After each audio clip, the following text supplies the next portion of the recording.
Hello সকলকে and welcome back.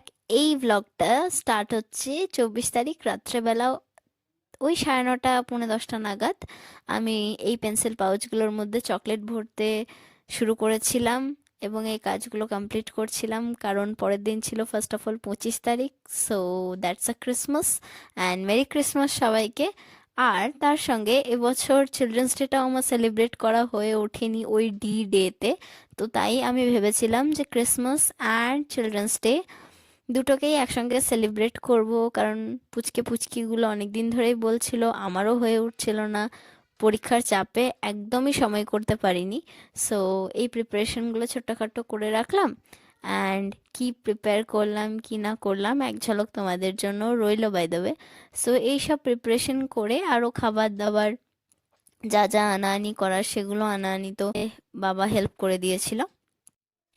তারপর সেই রাতের মতো কাজ শেষ করে পরের দিন সকালবেলায় সবাই মিলে চললাম আমরা পার্কে, কারণ সেলিব্রেশনটা পার্কে করব। সবাই মিলে খেলাধুলা, নাচ গান, হই হুল্লোড়, মজা আনন্দ, স্লিপে চড়া, দোলনায় দোলা, হোয়াট নট সব কিছু করেছি। একসঙ্গে খাওয়া দাওয়া, কেক খাওয়া যেটা মেন ইম্পর্টেন্ট কাজ।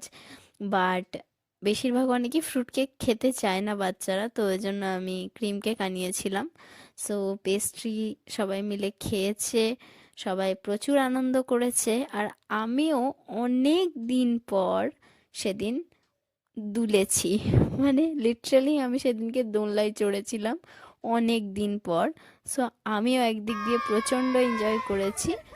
তো সবাই মিলে খাওয়া দাওয়া করে, এমনকি এই কিছু থাকে বেবি সিটিং টাইপস, তো যেগুলো করতে হয়। সো যেগুলোতে মজাই লাগে, খুব একটা খারাপ তো লাগে না, ভালোই মজা লাগে সবাই মিলে গোল করে বসে। একদম সেই স্কুল টাইমটা আবার ফেরত পাওয়া, স্কুল টাইমটাকে রিলিভ করার মতন একটা এক্সপিরিয়েন্স, যেটা আমার সবসময়তেই ভালো লাগে। সো এই গোটা আনন্দ করে, এত হই হুল্লোড় করে মোটামুটি 2-3 ঘন্টা ভালোই খুব আনন্দে কাটলো। সো এসব করে টোরে আমি অনেকক্ষণ পরে, মানে অনেকটাই দেরি হয়ে গেছিলো বাড়ি আসতে। তো বাড়ি আসতে প্রচুর দেরি হয়ে তারপরে এসে ফ্রেশ হলাম, ফ্রেশ হয়ে আবার বসলাম লাঞ্চ করতে। লাঞ্চে ছিল সেদিনকে ছোলে ভটুরে, ধোকলা, এবং মা বানিয়েছিল ফ্রাইড রাইস উইথ ফুলকপি আলুর তরকারি। বাট তরকারি দরকারি হয়নি, ফ্রাইড রাইসটা দারুণ হয়েছিল।